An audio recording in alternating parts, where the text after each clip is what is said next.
Natawa ako sa Iloilo. Panahon sa gera. Pagtao na ako, dito kami sa kanal na kuweba. Kaya nag-abot na ang mga hapon.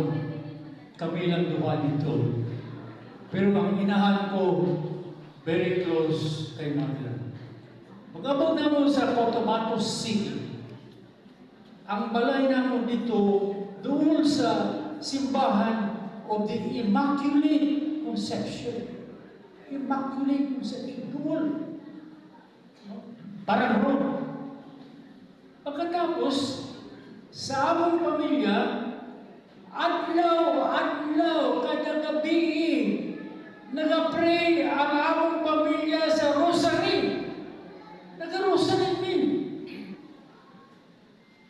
Pag-eskwela na ako sa elementary, dito ko sa eskwelahan sa ginadala sa RVM, Religious of the Virgin Mary. Mary diyan. Pagka-graduate na ako, dito ko sa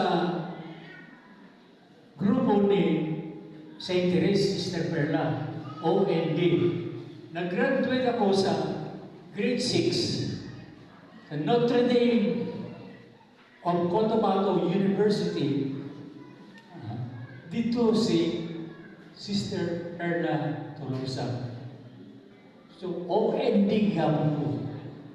Pag-abot ko sa high school, ang among mga nagatulong sa mga brothers, FMS, Fraternity of Mary Society. Mary Yapon. Pag human ko graduate, nagsunod ko sa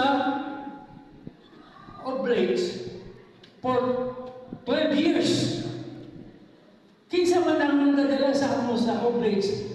Oblates of Mary Immaculate. That's why itong mga pila ka-adlaw, mutahan ko sa ako kung wala mong ba. Gipakanta pa ko, Notre Dame, our Mother,